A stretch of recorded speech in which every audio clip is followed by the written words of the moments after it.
नमस्कार दोस्तों, स्वागत है आपका हमारे के टू स्टडी पॉइंट में।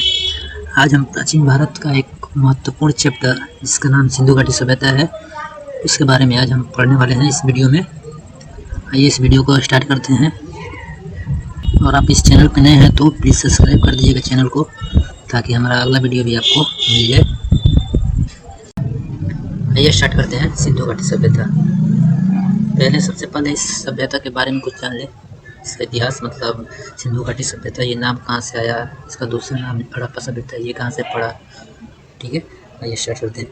तो सबसे पहले 1826 में चार्ल्स मेसर ने इस सभ्यता की खोज की थी।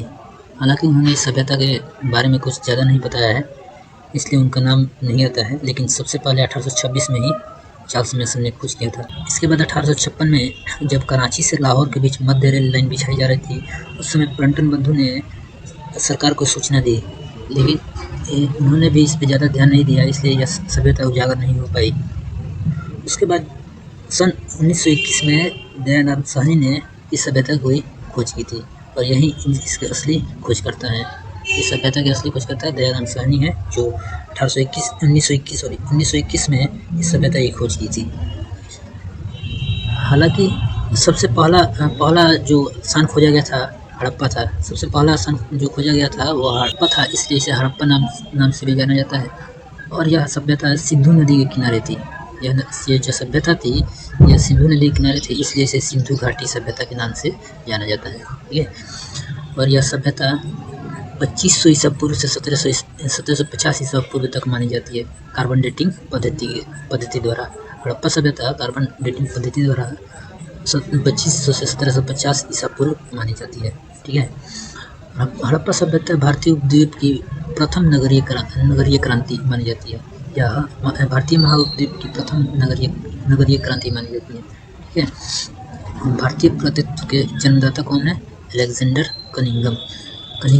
कनिंघम भारतीय पुरातत्व विभाग के जन्मकर्ता है, यानी कि इन्होंने ही भारतीय पुरातत्व विभाग की स्थापना की है। ठीक है, लॉर्ड कर्जन जिन्होंने बंगाल विभाजन में इनका हाथ था, वो भारतीय पुरातत्व विभाग की स्थापना का श्रेय इनको ही जाता है।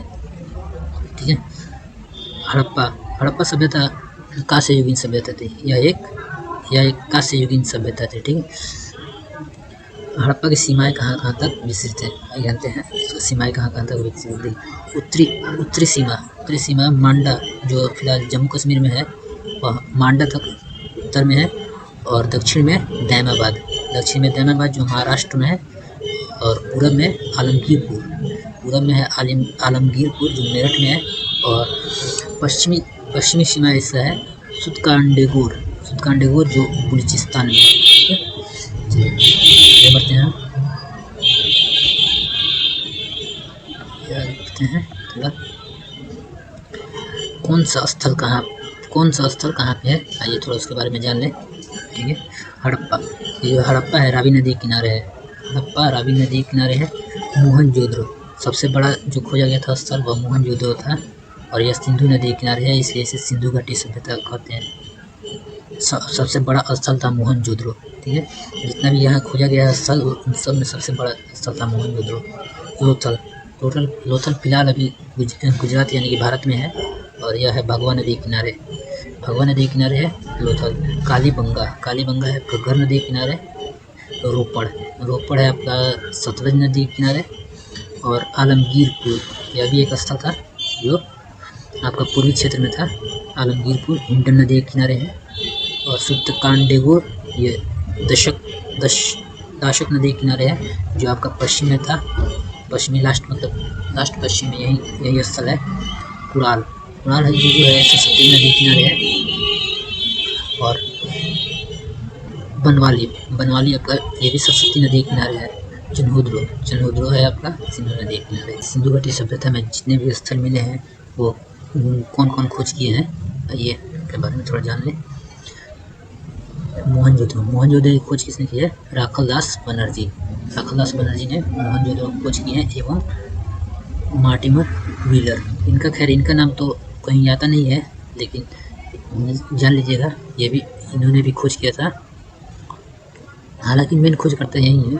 राखलदास बनर्जी, इनका नाम दूसरे स्थान पे आता है। तो पहले ही वाले को जानते हैं, इसीलिए आप इन्हें ही ध्यान में रखिएगा, दिमाग में रखिएगा। राखलदास बनर्जी मोहनजोदड़ो को खोज करता है। ये हड़प्पा खोज करता दयाराम साहनी, माधव स्वरूप, वात्स्या एवं वेदर। इन तीनों ने ही हड़प्पा सभ्यता की खोज की थी। और इसके मेन खोज करता दयाराम साहनी है। दयाराम साहनी हड़प्पा सभ्यता की मेन खोज करता है। ठीक है। चन्होद्रो, इसकी खोज किसने की थी? गोपाल मजमूदार एवं एरनस्टेड मैके इन्होंने खोज किया था। लोथल की खोज किसने की थी? रंगनाथ राव ने लोथल की खोज की है। कालीबंगा की खोज अमलानंद घोष ने एवं ब्रिजवासी लाल, ये दोनों ने ही खोज किया था।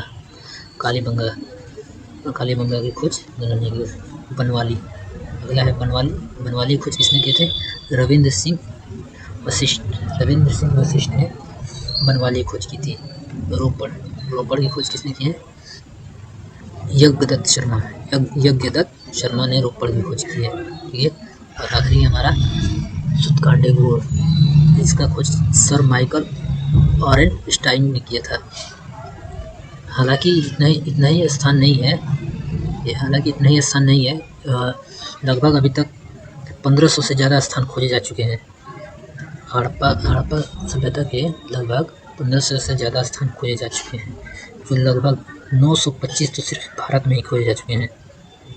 ये 925 भारत में ही खोजे जाते हैं। और 80% जो जितने भी स्थल है वो सरस्वती नदी के किनारे है।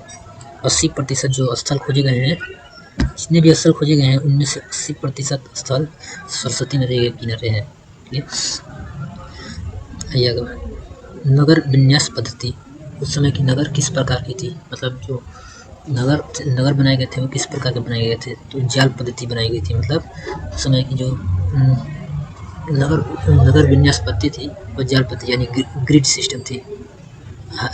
पूछता है हड़प्पाकालीन सभ्यता में नगर पद्धति किस तरह आधारित है? ठीक है। तो ग्रिड पद्धति पर आधारित है, ग्रिड सिस्टम। और उस समय के जितने भी जो नगर थे वह एक दूसरे के संपूर्ण पर काटते थे, यानी कि आयताकार या वर्गाकार चौड़ाई में काटते थे। उनकी आयताकार और वर्गाकार इनकी गलियां होती थी, एक दूसरे के संपूर्ण पर काटते थे। ठीक है। वस्तुकला है अगला हमारा है वस्तुकला। भारत में वस्तुकला का आरंभ सिंधुवासियों ने किया था। सिंधुवासियों ने ही वस्तुकला का आरंभ किया था भारत में। ठीक है। भारत एक नगरीय सभ्यता थी। सिंधु घाटी सभ्यता एक नगरीय सभ्यता थी। ठीक है। सिंधु घाटी सभ्यता एक नगरीय सभ्यता थी। सड़क एक दूसरे के समकोण पर काट दी। हालांकि ऊपर में बताया हूँ कि आयताकार या वर्गाकार चौड़ाई की गलियाँ होती थी, चौड़ी गलियाँ होती थी, और वो एक दूसरे के समकोण पर काटती थी। ठीक है।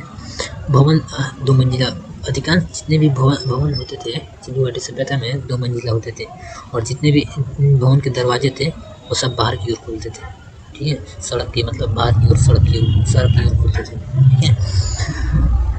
मोहनजोदड़ो का सबसे बड़ी इमारत अन्नगार था।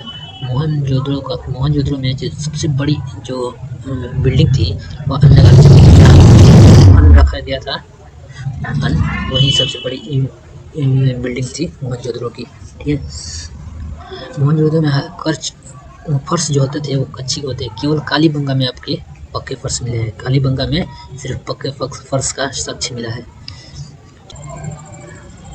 अगला टॉपिक है हमारा पशुपालन।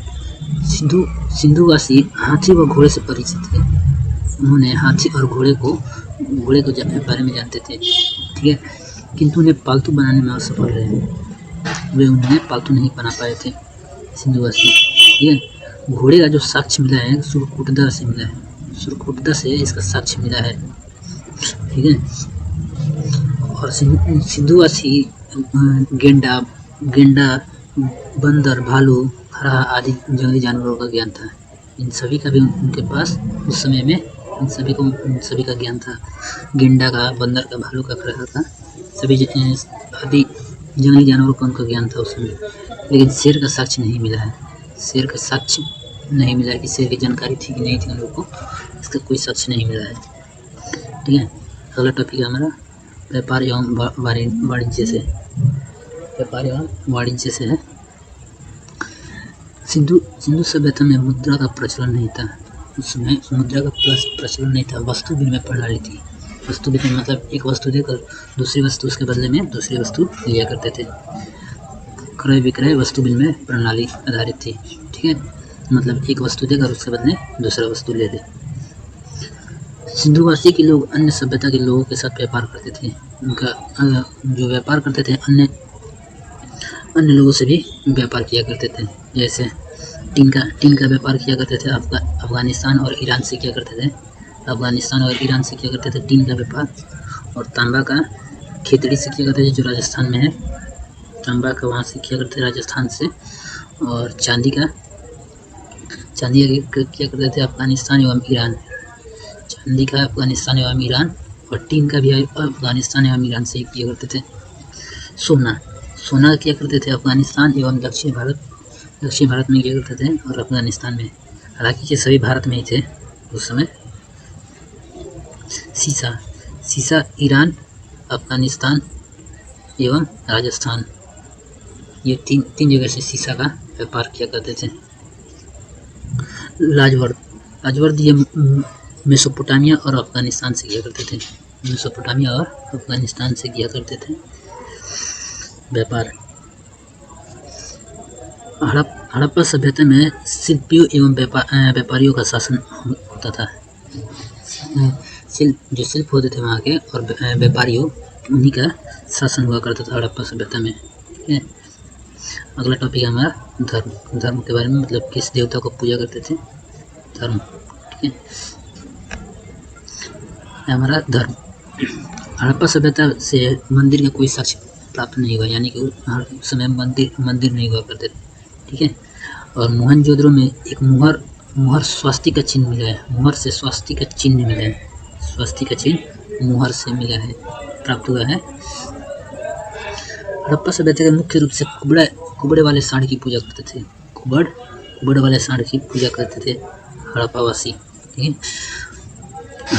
हड़प्पा सभ्यता में वृक्ष पूजा की साक्ष्य मिला है। जो वृक्ष की पूजा होती है अभी भी, खैर वो तो अभी भी होती है वृक्ष की पूजा, वो उस समय भी साक्ष्य मिला है। तो पीपल की पूजा करते थे और बबूल के, ये दो वृक्ष हैं, इन्हीं की पूजा किया करते थे हड़प्पा सभ्यता के लोग। हड़प्पा सभ्यता में प्रेतवाद, भक्ति, पुनर्जागरणवाद के बीज मिले हैं। मतलब ये भी उस समय थे, पुनर्जागरणवाद, भक्ति, यही इनका भी साक्ष्य वहाँ से मिला है। ठीक है, अगला टॉपिक है हमारा अंत्येष्टि प्रकार। हड़प्पा सभ्यता के 3 प्रकार के अंत्येष्टि होते थे। अंत्येष्टि 3 प्रकार के होते थे। पहला तो होता था पूर्ण समाधिकरण, दूसरा आंशिक समाधिकरण, और तीसरा दाह संस्कार। ठीक है, ये 3 अंत्येष्टि होते थे वहाँ हड़प्पा सभ्यता काल में। लोथल से युग्म स्वाधान का साक्ष्य मिला है। विज्ञान इसको सती प्रथा के रूप में देखते हैं। जो युग्म स्वाधान मिलता है, विज्ञान इसको सती प्रथा के रूप में देखता है। ठीक है, रोपड़ जो स्थान था, वहाँ मालिक के साथ कुत्ते को भी दफना दिया जाता था, इसका साक्ष्य मिला है। ठीक है, जो अगर मालिक मान लीजिए डेथ किया तो उसके साथ उसके पालतू किया करते थे कुत्तों का, उसको भी दफना दिया जाता था। अगला हमारा है लिपि के बारे में। वहाँ की कैसी लिपि थी ये। सिंधु लिपि के बारे में सर्वप्रथम विचार करने वाले प्रथम व्यक्ति अलेक्जेंडर कनिंघम थे। अलेक्जेंडर कनिंघम सबसे पहले सिंधु घाटी सभ्यता में उन्होंने विचार किया था। प्रथम व्यक्ति थे लिपि के बारे में जिन्होंने सिंधु घाटी सभ्यता पर विचार की थी। ठीक है, सिंधु घाटी सभ्यता की लिपि को पढ़ने का प्रथम प्रयास वेंडल ने किया था। एल ए वेंडल ने किया था सर्वप्रथम पढ़ने का, सिंधु घाटी सभ्यता की लिपि को पढ़ने का प्रयास एल वेंडल ने किया था। हालांकि अभी तक पढ़ा नहीं गया है वहाँ की लिपि, कैसी लिपि थी वहाँ की। तो वहाँ की लिपि भाव चित्रात्मक लिपि थी, ठीक है। सिंधु घाटी में जो लिपि मिली है, उन लिपि में मछली का चित्र मिला है, चिड़िया का चित्र मिला है, मानविकृति के चित्र मिला है, ये सभी इनका चिन्ह मिले हैं। सिंधु घाटी की जो लिपि थी, उस समय की जो लिपि थी वो दाएं से बाएं लिखी जाती थी, ठीक है। आइए कुछ और भी अन्य टॉपिक है, उसको भी देख लेते हैं, अन्य महत्वपूर्ण तथ्य देख लेते हैं। सिंधु घाटी सभ्यता को प्राग इतिहास काल में रखा गया, तो प्राग इतिहास काल इसमें रखा गया है, प्रोहिस्टोरिकल में इसे रखा गया है, ठीक है। सिंधु सभ्यता के मुख्य निवासी द्रविड़ और भूमध्य सागरीय थे। जो वहाँ के लोग थे वो द्रविड़ और भूमध्य सागर के लोग माने जाते थे।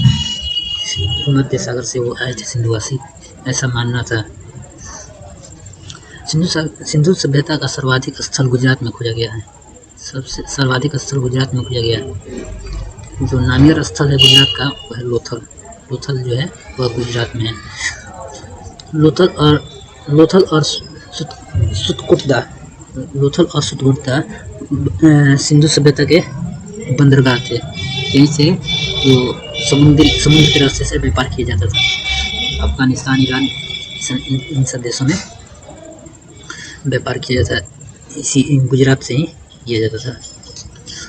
लोथल और सुतकोटदा ये बंदरगाह थे दोनों, ठीक है।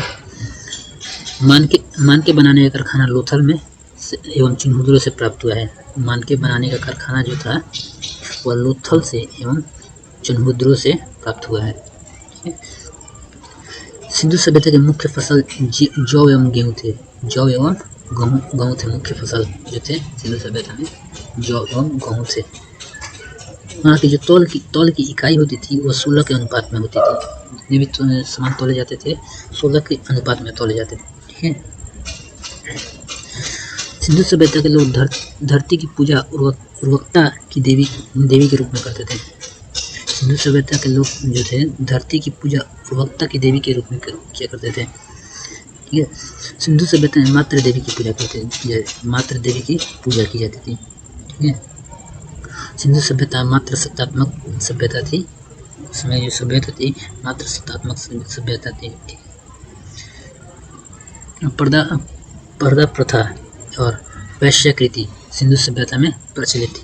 पर्दा प्रथा एवं वैश्यावृत्ति सिंधु सभ्यता में प्रचलित थी, ठीक है। अगला है हमारा टॉपिक हड़प्पाकालीन स्थल, मुख्य स्थल है वहाँ के। आइए थोड़ा उनको भी जान लेते हैं,